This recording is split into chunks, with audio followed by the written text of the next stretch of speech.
Hello student, good evening. कैसे आप सभी लोग? उम्मीद करता हूं आप सभी अच्छे और स्वस्थ होंगे। मैं R N Chaturvedi, assistant professor of chemistry. तो आज जो हमारी यूनिट नंबर 3 जो एल्डिहाइड ऑफ कीटोन की है उसका अपना लेक्चर नंबर 5 चलेगा। ठीक है ना। और लेक्चर लेने से पहले मैं एक चीज बता देता हूं कुछ स्टूडेंटों की ये थी कि सर वो नोट्स का कैसे अरेंज करेंगे। देखो, आप बिल्कुल भी टेंशन मत करो। अभी तो जितने 2 5 10 दिन जितने भी हो सके आप लोग क्लासों को समझते रहो। ठीक है ना। जैसे मेरा सिस्टम चालू हो जाएगा, जहां पर भी मैं क्लास लूंगा आप लोगों की, ठीक है ना, वहां पर सिस्टमेटिक तरीके आपके आपके पूरे नोट्स बनवाए जाएंगे। सब कुछ सिस्टमेटिक तरीका से करवाऊंगा। जो स्टूडेंट मेरे से ऑफलाइन क्लासों में पढ़े वो अच्छी तरीके से सब चीज को जानते हैं कि अपने नोट्सों की नंबर 1 क्वालिटी है। एक बार आप नोट्सों को देखना, जो आपसे सीनियर स्टूडेंट कोई टच में हुआ आपके में, तो उनके नोट्सों को देखना। आप जो मेरे नोट्स हैं आप ऑटोमेटिक उनमें क्वालिटी झलकेगी। आगे नहीं मेरी बात समझे? इसलिए आप नोट्सों की बिल्कुल टेंशन मत करो। मैं पहले ही बोल चुका हूं, मेन टारगेट है आपको क्लास को समझ में। देखो, चीजें अगर समझ में आ जाती है ना तो फिर कहीं से भी आप चीजों को क्लियर कर सकते हो। इसलिए मैं बोल रहा हूं पहला टारगेट आप लोगों का कि भाई आप लोगों को क्लासों को समझो। क्लास समझ में आ गई तो फिर कोई प्रॉब्लम नहीं है। नोट्स है वो सब कुछ मैं करवा दूंगा। आगे नहीं बढ़ा समझे? वो नोट्स की टेंशन आपकी नहीं है, वो नोट्स की टेंशन मेरी है। और ये आप लोग अच्छी तरीका से जानते हो। भाई आप लोग मेरे पास ऑफलाइन क्लासों में पढ़े हो, आप सब चीज को अच्छी तरीका से जानते हो, फिर टेंशन क्यों? अभी तो आप क्लासों को समझो। जिन स्टूडेंटों ने लेक्चर नहीं देखे वो लेक्चर फर्स्ट को देखो, सेकंड को देखो, थर्ड को देखो, फोर्थ को देखो, उसके बाद में फिफ्थ लेक्चर पर आना। आगे बात सुनिए, बीच में कड़ी मत तोड़ो आप लोग कि पहले ही आते ही बस हो गए स्टार्ट। नहीं, बिल्कुल बेसिक चीजों को क्लियर करो, क्योंकि जितनी ज्यादा आप बेसिक चीजों को क्लियर करोगे सब्जेक्ट में आपके में उतनी अच्छी क्लियरिटी आएगी। ये चीज मैं आप लोगों से पहले ही बोल चुका हूं। इसलिए बिल्कुल आप पढ़ाई चालू कर दो। जिन स्टूडेंटों ने पढ़ाई चालू नहीं की है वो पढ़ाई चालू कर दो सिस्टमेटिक तरीका से। मैं एक बार फिर बोल देता हूं, नोट्स की किसी भी स्टूडेंट को कोई टेंशन नहीं लेनी है। वो टेंशन आपकी नहीं है, वो टेंशन मेरी है। मैं उनको सबको अरेंज करवा दूंगा, ठीक है ना। और एक एक चीज को लिखवाऊंगा, आप उसकी टेंशन मत करो। फिलहाल में तो मैं ये चाह रहा हूं कि जैसे जिस यूनिट को मैं करवा रहा हूं ना, अब इसमें ये होती है यार कि थोड़ा बहुत आधा लिखवा दो और फिर आधा उसमें समझा दो, तो फिर वो पूरे लेक्चर खराब हो जाता है। इसलिए मैं चाहता हूं कि पहला टारगेट आपका समझने पे होना चाहिए। अभी मैं खर्रा के खर्रा भरवा जाऊं, उनका क्या मतलब निकलेगा यार? एक बार सोच के बताओ मुझे। आपका पहला टारगेट है भाई क्लास को समझो आप अच्छे से, ठीक है ना। क्लास समझ में आ गई तो सारी चीज इजी आ जाएंगे। और नोट्स की मेरी टेंशन है, मैं सब अरेंज करवा दूंगा आप लोगों के लिए, सब लिखवा दूंगा। फिलहाल में तो आपका एक ही चीज है कि क्लास को समझो। क्योंकि देखो, एल्डिहाइड कीटोन की यूनिट मैंने इसीलिए पहले ली है क्योंकि यहां से हमारे काफी चीजें क्लियर हो जाएंगी। और जैसे जैसे हम कोर्स में इंटर होते जाएंगे इतना ज्यादा इंटरेस्टिंग हो जाएगा आपका सिलेबस, बहुत ही ज्यादा। और आप ये बोलने लग जाओगे वास्तव में सर बहुत मजा आ रहा है। ऑर्गेनिक केमिस्ट्री, जिस ऑर्गेनिक केमिस्ट्री से सर हमें लोगों को डर लगता है, वो ऑर्गेनिक केमिस्ट्री तो हमें बहुत अच्छी लगने लग गई है। देखो मैं बता देता हूँ, 3 चलती हैं, इनऑर्गेनिक, ऑर्गेनो, फिजिकल। और तीनों में कोई सी भी यार हो, देखो हाई लेवल हो या लो लेवल हो, सबसे डेंजर केमिस्ट्री ऑर्गेनिक केमिस्ट्री मानी जाती है। भाई जितनी भी केमिस्ट्री चलती है उनमें सबसे डेंजर केमिस्ट्री ऑर्गेनिक केमिस्ट्री को ही माना जाता है, ठीक है ना। इसलिए आप ऑर्गेनिक की बिल्कुल टेंशन नहीं करनी, क्योंकि आप अच्छी तरीका से जानते हो। यहां पर मैं जो भी चीजें बोलता हूं आपको पता, कुछ ना कुछ रीजन के साथ बोलता हूं। ऐसा नहीं कि डायरेक्ट हवा में बात करने लग गया, नहीं, बिल्कुल एक एक चीज का मैं रीजन के साथ एक्सप्लेन करता हूं। और ये आज के लेक्चर में देखना, आप आज के लेक्चर में देखो, कोई सी भी लेक्चर में देखो, आपको पता है वो सारी चीजें मैंने जीरो लेवल से स्टार्ट की है, ठीक है ना। तो आज आप अपने टॉपिक पर आ जाते हैं। तो हमारा जो टॉपिक चल रहा था वो चल रहा था भैया एल्डिहाइड और कीटोन। तो बनाने की विधि तो मैंने करवा दी थी आप लोगों के लिए। बनाने की विधि को एक बार रिपीट कर देता हूं, मैंने 5 करवाई थी। कार्बोक्सिलिक अम्लों से अम्ल क्लोराइडों के अपचयन द्वारा, जिसको आपने रोजेनमुंड अभिक्रिया बोला। उसके बाद एल्किल साइनाइडों के अपचयन से, जिसको आपने स्टीफेन अभिक्रिया बोला। उसके बाद ग्रीनर अभिकर्मकों से, और उसके बाद आपने डाइथाइन से। और डाइथाइन वाली सबसे ज्यादा इंपॉर्टेंट इन पांचों के अंदर सबसे ज्यादा इंपॉर्टेंट डाइथाइन से। और उसको मैंने स्पेशल लेक्चर लेकर समझाया है, ऐसा नहीं कि बीच में मिक्स कर दिया, नहीं। उसके लिए मैंने एक स्पेशल लेक्चर लिया। वो स्पेशल लेक्चर मैंने इसीलिए लिया था कि भाई आप लोग इस चीज को समझ सको, क्योंकि अगर वो चीज एग्जाम में आ जाएंगी तो मैं मानता हूं कि जिन स्टूडेंटों ने वो लेक्चर देख लिया होगा उनकी वो अच्छे से क्लियर हो गई होगी। अब देखो, वो वहां से देखने के बाद अब आप घर पे उसको बिगड़ देख के प्रैक्टिस करने की कोशिश करना। जैसे कि लेक्चर को देख लेना, लेक्चर को देखने के बाद आप कोशिश करना कि यार जो सर ने जो हमको करवाई थी ना वो डाइथाइन वाली, उसको हम क्या बिगड़ दे के कर सकते हैं। और यार बिगड़ दे के कर देना, आपको केवल वो एरो है ना वो स्टेप ध्यान में रखने, बाकी तो आपका कॉन्सेप्ट चल रहा है क्या, प्लस माइनस में तोड़ो, एक दूसरे से जोड़ दो। कैसे? पहले स्टेप पे क्या किया था आप लोगों ने भाई, एरो का पहले स्टेप क्या लिया था, H प्लस अम्ल की उपस्थिति में हुई थी। दूसरी में C4H9Li, तीसरे में RCH2 105 में जल अपघटन हाइड्रोलाइसिस। यार बाटा डाल दो उसमें, ठीक है, ये हो गई रिएक्शन। आगे बात से वो 4 स्टेप अगर ध्यान है तो भीतर का मैटर तो हमें वैसे ही क्लियर है। आगे नहीं, फिर भी अगर भूल जाओ बीच में तो फिर वीडियो देख लो, वहां से पता लग जाएगा आप लोगों को, ठीक है। और कुछ दिनों के बाद तो मैं नोट्स आपके लिए अवेलेबल करा ही दूंगा, जहां पर भी मैं क्लास लूंगा वहां पर सिस्टमेटिक तरीका से नोट्स है जो भी बहुत शानदार तरीका से करवाऊंगा, ठीक है ना। और लास्ट में आप लोग देखना इनऑर्गेनिक ऑर्गेनिक फिजिकल में टिप्सों पर बोलने लग जाओ कि सर वास्तव में मजा कर दिया आपने, ठीक है ना। तो चलो ये बात तो होती रहेंगी अपनी, ठीक है ना। अब हम अपनी क्लास को स्टार्ट करते हैं। तो देखो भैया, बनाने की विधि हम लोगों ने पढ़ ली। आज जो हमारा टॉपिक चलेगा वो चलेगा रासायनिक अभिक्रिया। अब समझ गए होंगे। अब यहां से भैया रिएक्शन पोर्शन चालू, reaction mechanism, reaction mechanism, reaction mechanism, ये पोर्शन चले और क्लास इतनी इंटरेस्टिंग होती चली जाएगी, अब बहुत ज्यादा मजा आएगा। इसलिए आज की क्लास को ध्यान से समझना, क्योंकि आज की क्लास का ही पूरी रिएक्शनों में चलेगा। एक बात फिर बता देता हूं भैया, आज की क्लास सबसे ज्यादा इंपॉर्टेंट है, क्योंकि आज जो रिएक्शन है ना वो रिएक्शन को पूरी का मैं तोड़ बता रहा हूं, पूरी का मैकेनिज्म बता रहा हूं कि भाई ये काम होता है, ऐसा क्यों होता है, क्यों नहीं होता है, ठीक है ना। उसके बाद जो नेम रिएक्शन आएंगी साइंटिस्टों के नाम पर, फिर उनके बारे में हम डिस्कशन करेंगे अच्छे से, ठीक है ना। तो आज की क्लास अच्छे से क्लियर होगी ना, तभी आपकी आगे की क्लास क्लियर होंगी। मैं पहले बोल चुका हूं, किसी भी लेक्चर को मिस मत कर देना आप लोग, एक एक लेक्चर आप लोगों के लिए इंपॉर्टेंट है, ठीक है ना। बाकी की चलते रहने दो, ठीक है। तो आज हमारा जो टॉपिक है वो है कार्बोनल समूह की या एल्डिहाइड कीटोन की रासायनिक अभिक्रिया। कार्बोनल समूह में दोनों ही आ जाते हैं भाई। कार्बोनल समूह किनको बोलते हैं? एल्डिहाइड कीटोन को ही तो बोलते हैं। तो ऐसे बोल दो कार्बोनल समूह की रासायनिक अभिक्रिया है, या फिर ऐसे बोल दो एल्डिहाइड कीटोन की रासायनिक अभिक्रिया। एक ही बात है, क्योंकि कार्बोनल समूह एल्डिहाइड कीटोन को ही बोलते हैं हम। क्यों बोलते हैं आपको बता दिए, क्योंकि CO ग्रुप प्रेजेंट होता है। बाकी की केमिस्ट्री आप देख लो, ठीक है, ध्यान से समझते चलो। तो देखो भैया, रासायनिक अभिक्रियाएं, रासायनिक अभिक्रियाएं, रासायनिक अभिक्रियाएं, ठीक है, रासायनिक अभिक्रिया। तो पहले हम रासायनिक अभिक्रिया में एक कार्बोनल कंपाउंड की एक कॉमन रिएक्शन शो कर देता हूं मैं, कार्बोनल कंपाउंडों की, ठीक है ना। और ध्यान से समझते चलना, कार्बोनल कंपाउंड की कॉमन रिएक्शन शो कर देता हूं, ठीक है। तो इधर देखो, हाँ एक चीज बता देता हूं कि देखो कार्बोनल समूह की जो मेन केमिकल रिएक्शन होती है ना, CO समूह की या एल्डिहाइड कीटोन की जो मेन केमिकल रिएक्शन होती है वो होती है नाभिक स्नेही योगात्मक अभिक्रिया, मतलब न्यूक्लियोफिलिक एडिशन रिएक्शन। अब क्वेश्चन आपका ये हो गया, ठीक है सर ये तो आपने बता दी, ये चीज तो बुक में भी लिखी हुई है, लेकिन इस चीज का मतलब क्या हुआ? तो मैंने आपको लेक्चर फर्स्ट में इसीलिए बताया था। लेक्चर फर्स्ट में जब मैंने रिएक्शन वाला पोर्शन आप लोगों के लिए समझाया था, तो मैंने क्या बोली थी कि जिन अभिक्रिया में ऐसा लिखा मिल जाए, जैसे अभी मैंने बोली कि भाई कार्बोनल कंपाउंडों की मेन केमिकल रिएक्शन कौन सी होती है?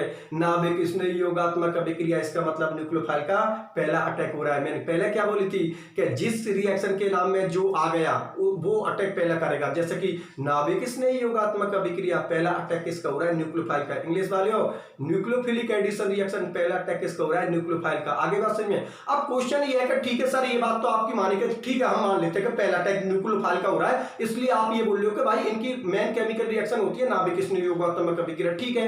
आप लोग आपकी ये बात हमने मान रहे, ठीक है भाई पहला अटैक न्यूक्लियोफाइल का कर रहा है। लेकिन सर प्रॉब्लम तो ये पहला अटैक न्यूक्लियोफाइल क्यों कर रहा है? अरे सर इलेक्ट्रोफाइल भी तो पहला अटैक कर सकता था, आप उस रिएक्शन को इलेक्ट्रोफिलिक भी तो बोल सकते थे। भाई आप ऐसे बोल रहे हो कि पहला अटैक न्यूक्लियोफाइल का हो रहा है, बहुत अच्छी बात है ये तो, लेकिन सर न्यूक्लियोफाइल क्यों? अटैक करने वाले तो दोनों, इलेक्ट्रोफाइल भी तो अटैक कर सकता था भाई, न्यूक्लियोफाइल क्यों? तो वो सारी चीजों के रीजन आज की क्लास में अब देने वाला हूं मैं, और यही चीज समझने की होती है। इसी को केमिस्ट्री बोलते हैं आप लोग, इसी को कॉन्सेप्ट बोलते हैं। जैसे कि मैं आप लोगों के सामने स्टेटमेंट बोल दिया कि भाई कार्बोनल समूह मतलब एल्डिहाइड और कीटोन की मेन केमिकल रिएक्शन होती है नाभिक स्नेही योगात्मक अभिक्रिया, न्यूक्लियोफिलिक एडिशन रिएक्शन। क्यों होती है उसके लिए जवाब देते हैं कि भाई पहला अटैक यहां पर न्यूक्लियोफाइल कर रहा है, बहुत अच्छी बात है तो। लेकिन क्वेश्चन ये है कि सर पहला अटैक न्यूक्लियोफाइल क्यों? अरे सर इलेक्ट्रोफाइल भी तो पहला अटैक कर सकता था, न्यूक्लियोफाइल में ऐसी क्या बात हो गई जिसकी वजह से वो पहला अटैक कर रहा है? तो बस यही चीज आज की क्लास में समझाने वाला हूं। और जैसे मेरा लास्ट में लेक्चर होगा ना, आप लोग ये बोल दोगे वास्तव में सर मजा आ गया। अब देखो सुनो, कर देते सो ये लो, देखो ये लिख दिया भैया मैंने CO। अब CO में दोनों ही हो सकते हैं। अरे भाई मैं केमिकल रिएक्शन एक की नहीं बता रहा हूं, एल्डिहाइड की या कीटोन की, मैं दोनों की। भाई मैं पूरा कार्बोनल समूह लिख रहा हूं, उसमें एल्डिहाइड भी काउंट है और उसमें कीटोन भी काउंट है, ठीक है ना। अब ठीक है, ये मैंने कार्बोनल समूह ले लिया और इसकी कॉमन रिएक्शन बता रहा हूं मैं। इस पर इलेक्ट्रोफाइल और न्यूक्लियोफाइल अटैक करने के लिए जा रहे हैं, ठीक है ना। इलेक्ट्रोफाइल और न्यूक्लियोफाइल अटैक करने के लिए जा रहे हैं। आप लोगों को पता है इलेक्ट्रोफाइल पर कौन सा चार्ज होता है पॉजिटिव, और न्यूक्लियोफाइल पर कौन सा चार्ज होता है नेगेटिव। ये हम लोगों के समझ में आ गया, चलो ठीक है। मैंने पहले ही बता दी थी आप लोगों को रिएक्शन वाले पोर्शन में कि प्लस माइनस में तोड़ना और एक दूसरे से जोड़ना है। ठीक है, तो ये प्लस माइनस में तो तोड़ दिया भाई, इलेक्ट्रोफाइल पर प्लस चार्ज होता है और न्यूक्लियोफाइल पर माइनस चार्ज होता है। चलो इसको भी तोड़ लेते हैं। तो मुझे एक बात बताओ यार, कार्बन की ज्यादा विद्युतता होती है ऑक्सीजन की, मतलब कार्बन की ज्यादा इलेक्ट्रोनेगेटिविटी होती है ऑक्सीजन की। हम जानते हैं ऑक्सीजन की विद्युतता, ऑक्सीजन की इलेक्ट्रोनेगेटिविटी कार्बन से ज्यादा होती है। तो कॉमन सी बात है, बॉन्ड के इलेक्ट्रॉन किसकी तरफ शिफ्ट हो जाएंगे, ऑक्सीजन की तरफ। तो इस पर तो आ जाएगा पॉजिटिव और इस पर चार्ज आ जाएगा नेगेटिव। अब आप लोग समझ गए होंगे कि देखो अब यहां तक तो ठीक है बात, ये ठीक है। अब ये कि भाई प्लस को माइनस से जोड़ दो, माइनस को प्लस से जोड़ दो, लेकिन प्रॉब्लम ये हो रही है हमको कि भाई इधर से अटैक इस पर पहला कौन सा कर रहा है। तो मैंने बताया कि पहला अटैक कौन कर रहा है, न्यूक्लियोफाइल। अब आगे इसकी मैं मैकेनिज्म एक्सप्लेन करूंगा, उसमें मैं एक्सप्लेन करूंगा कि पहला अटैक न्यूक्लियोफाइल क्यों कर रहा है। अभी तो मैं ऐसा शो कर देता हूं कि न्यूक्लियोफाइल को तो मैं कार्बन से जोड़ देता हूं और इलेक्ट्रोफाइल को मैं किससे जोड़ देता हूं, ऑक्सीजन से। फिर उसके बाद मैं बताऊंगा मैकेनिज्म में कि भाई पहला अटैक न्यूक्लियोफाइल ने किया, तो वो न्यूक्लियोफाइल ने क्यों किया अटैक, इलेक्ट्रोफाइल भी कर सकता था भाई। अटैकिंग स्पीशीज तो दोनों थी, पहला अटैक यहां पर इलेक्ट्रोफाइल भी कर सकता था, न्यूक्लियोफाइल ने अटैक क्यों किया। ये आगे जैसे जैसे आप लोगों की रिएक्शन होती चलेगी मैं आप लोगों के लिए बताता चलूंगा। चलो ठीक है, तो अभी तो मैं कॉमन तरीका से जोड़ देता हूं। ये लो भैया, देखो ये लो, देखो ये बॉन्ड तो आपका टूट ही चुका है और इसकी जगह पर कौन जुड़ गया, न्यूक्लियोफाइल। क्योंकि न्यूक्लियोफाइल पर कौन सा चार्ज है, माइनस, और कार्बन पर कौन सा चार्ज है, प्लस, और यहाँ पर ऑक्सीजन पर कौन सा चार्ज है, नेगेटिव, और इलेक्ट्रोफाइल पर कौन सा चार्ज है, पॉजिटिव। तो यहां तक की तो हमारी कहानी समझ में आ जाती है। ये हो जाता है योगात्मक उत्पाद, मतलब एडिशन, योगात्मक उत्पाद मतलब एडिशन प्रोडक्ट, एडिशन प्रोडक्ट। ये बात तो यहां तक कोई दिक्कत नहीं है, ये चीज तो हमारे समझ में आ गई।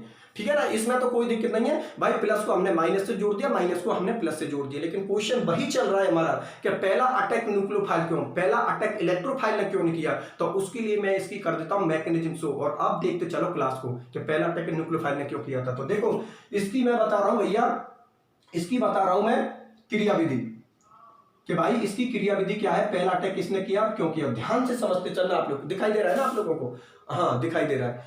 ठीक है, इसको साइड में लिखूं यार, ये लो देखो यहां पर लिख देता हूं क्रियाविधि मैकेनिज्म, क्रियाविधि मैकेनिज्म, मैकेनिज्म। चलो ठीक है भैया, अब देख तो चलो पूरी कहानी को। देखो सुनो मेरी बात ये मैंने कार्बोनाइल कंपाउंड ले लिया, ये डबल बॉन्ड, और मैंने इस बॉन्ड को तोड़ दिया। तो कॉमन सी बात है, इस पर कौन सा चार्ज आएगा, या पॉजिटिव, इस पर कौन सा चार्ज आएगा, पॉजिटिव, और इस पर कौन सा चार्ज आएगा, नेगेटिव। आप सुनो ध्यान से, इधर देखते चलो, इधर मैकेनिज्म बता रहा हूं, वही क्रियाविधि में कार्बोनाइल समूह लिख दिया। कार्बोनाइल समूह में आपको पता है कार्बन से ज्यादा विद्युत इलेक्ट्रोनेगेटिविटी किसकी होती है, ऑक्सीजन की। कार्बन पर कौन सा चार्ज आएगा, पॉजिटिव, और ऑक्सीजन पर कौन सा चार्ज आएगा, नेगेटिव। यहां तक तो बात हम लोगों को समझ में आ जाती है, कोई दिक्कत नहीं है, ये बात तो ठीक है, आप समझना।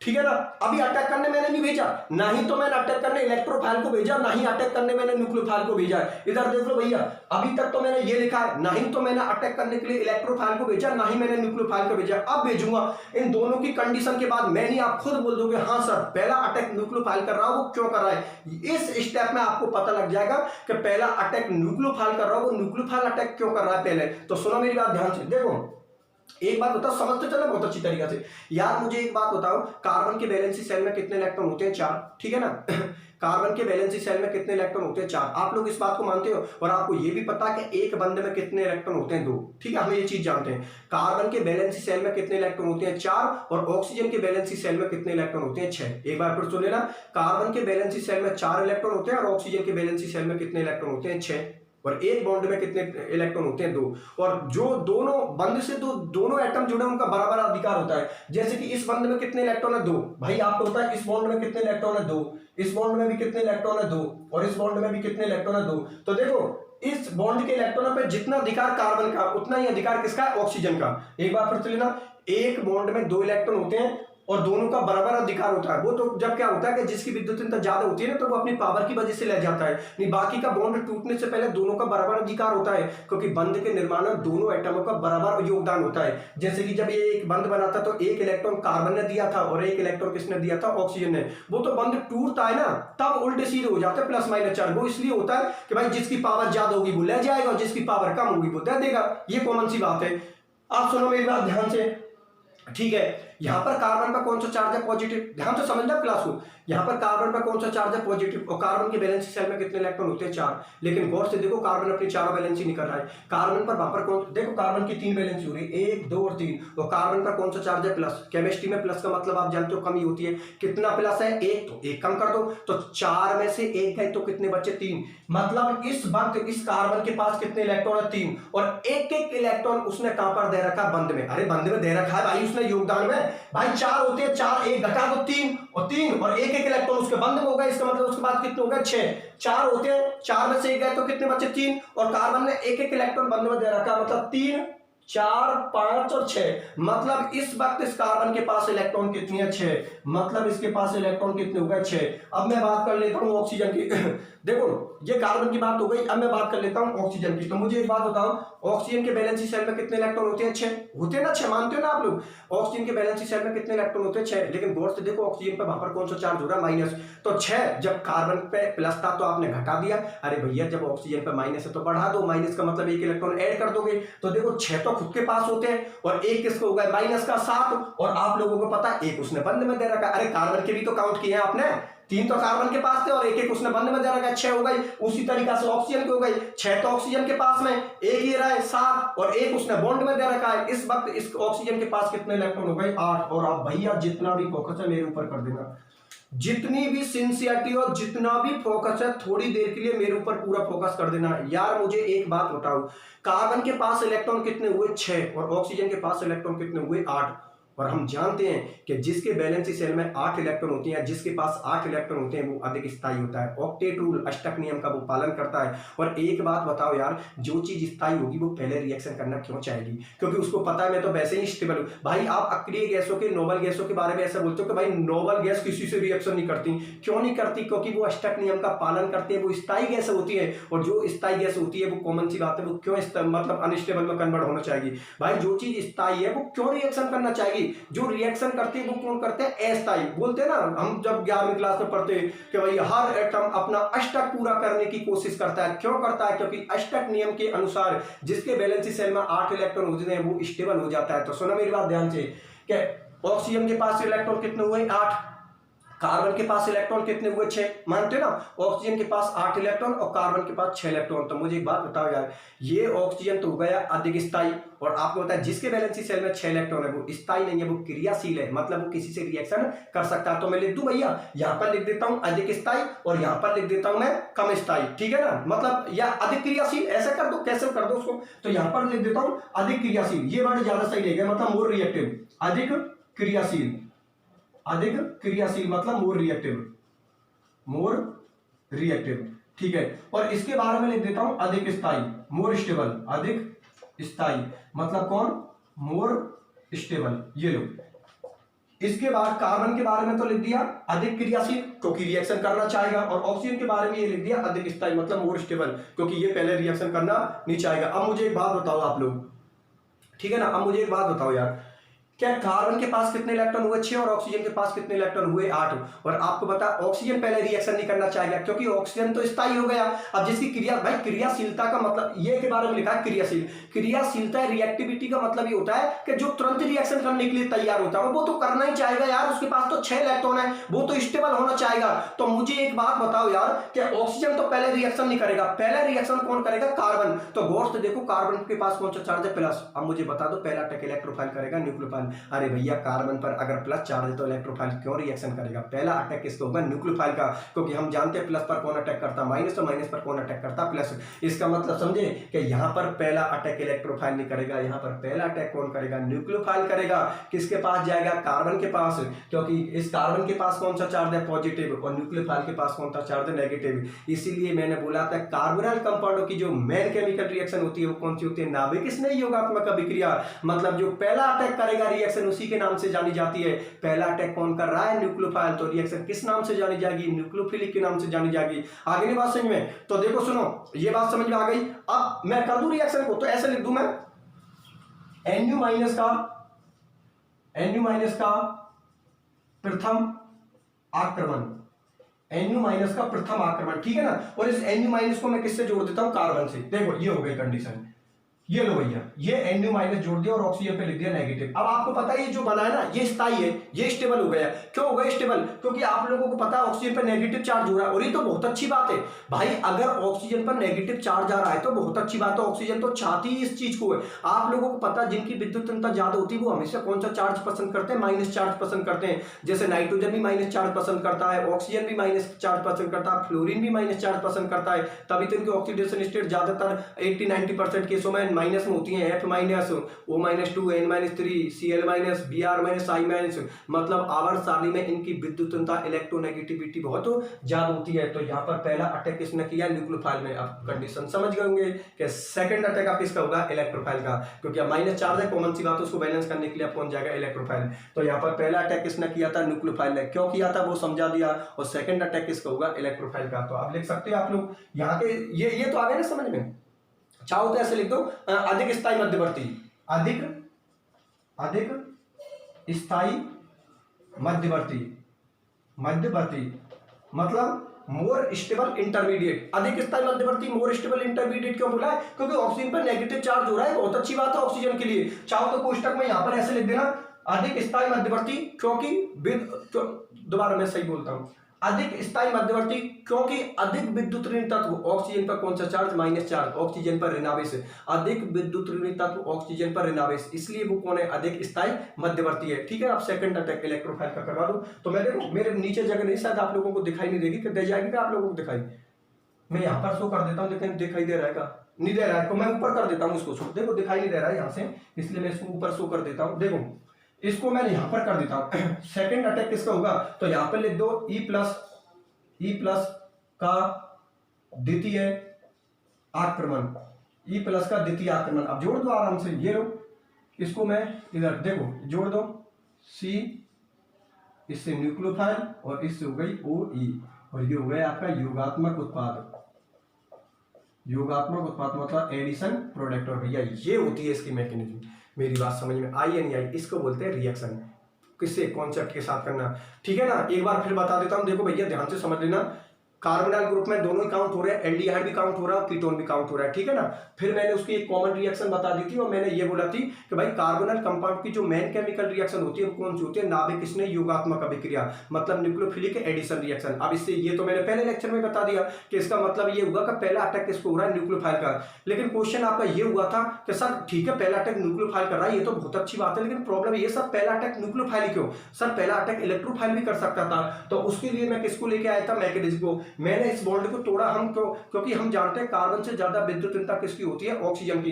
तो कॉमन सी बात है, कार्बन का कौन सा चार्ज आएगा? पॉजिटिव, और ऑक्सीजन का कौन सा चार्ज आएगा? नेगेटिव। फिर ठीक है, फिर हमने इसके इलेक्ट्रॉन काउंट किए थे कि भाई कार्बन के वैसे तो वैलेंसी शेल में 4 इलेक्ट्रॉन होते हैं, लेकिन इस वक्त कार्बन पर प्लस चार्ज है, इसका मतलब कितने बचे? 3 बचे, और एक एक इलेक्ट्रॉन उसने 3 जगह पर कहां पर दे रखा है? बंद में। तो 3 और 3 कितने होते हैं? 6। तो कार्बन के पास तो कितने इलेक्ट्रॉन हो गए? 6। और बात करते हैं ऑक्सीजन की। जब भैया प्लस का मतलब कमी होती है तो माइनस का मतलब अधिकता होती है। जब एक प्लस का मतलब आप घटा रहे हो तो एक माइनस का मतलब आपको बढ़ाना भी तो है। तो देखो ऑक्सीजन के खुद के पास तो कितने होते हैं? 6, लेकिन एक माइनस का कितने हो गए? 7, और एक इलेक्ट्रॉन उसने बंद में दे रखा है, उसके पास कितने हो गए? 8 इलेक्ट्रॉन। तो कार्बन के पास तो 6 हुए और ऑक्सीजन के पास कितने हुए? 8 इलेक्ट्रॉन। अब आपको पता है यहां पर अष्टक नियम का पालन हो रहा है। कैसे? कि जिसके वैलेंसी शेल में 8 इलेक्ट्रॉन होते हैं वो अधिक स्थायी होता है, और जिसके वैलेंसी शेल में 6 इलेक्ट्रॉन होते हैं वो अधिक स्थायी नहीं होता, वो अधिक क्रियाशील होता है, मतलब मोर रिएक्टिव होता है। और जिसके में 8 इलेक्ट्रॉन होते हैं वो मोर स्टेबल होता है। ठीक है ना। अब बात ये आती है कि एक बात होता है, मैं तो आपसे ही पूछता हूं यार, कि जो चीज स्टेबल है, कॉमन सी बात है, वो पहले रिएक्शन करना पसंद क्यों करेगी?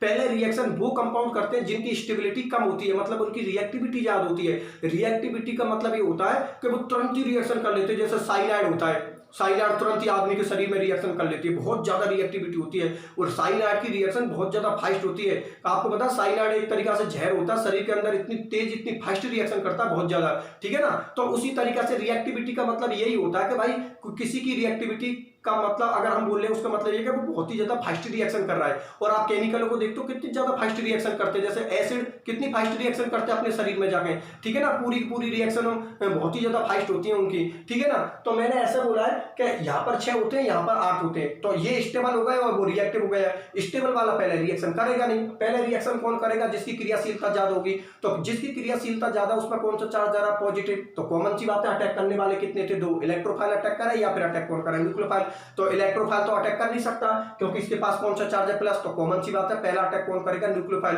क्योंकि न्यूक्लियोफाइल को पता है कि मेरे पास तो कौन सा चार्ज है नेगेटिव और कार्बन के पास कौन सा चार्ज है पॉजिटिव, इसलिए पहला अटैक कौन करेगा, न्यूक्लियोफाइल। तो आप समझ गए होंगे सेकंड अटैक किसका होगा, इलेक्ट्रोफाइल का होगा। ये चीज बताई थी कि भाई ये अधिक स्थायी मध्यवर्ती होती है, मोर स्टेबल इंटरमीडिएट होता है, क्यों, क्योंकि अधिक विद्युत ऑक्सीजन का कौन सा चार्ज होता है नेगेटिव, और आपको पता है ऑक्सीजन तो चाहता है इस चीज को है भाई, ऑक्सीजन है जिनकी विद्युत ज्यादा होती है वो तो हमेशा इसी चीज को पसंद करते हैं कि भाई हमारे पास कौन सा चार्ज आए नेगेटिव, ठीक है ना, और जिनकी विद्युत कम होती है उन पर कौन सा चार्ज आता है पॉजिटिव। जैसे मेटल के बारे में सुनते हैं कि भैया मेटल की ऑक्सीडेशन स्टेट प्लस में आती है, इसका मतलब ये निकला कि मेटल हमेशा इलेक्ट्रॉन डोनेट करती है, इलेक्ट्रॉन निकालती है, और कॉमन सी बात है अगर वो अपने इलेक्ट्रॉनों को निकालेगी तो खुद के पास कौन सा चार्ज आएगा, प्लस चार्ज ही तो आएगा यार, ठीक है ना। ये चीज आप अच्छी तरीके से जानते तो सारी चीजें बता दी, इसलिए आप लोगों को समझ में आ गई।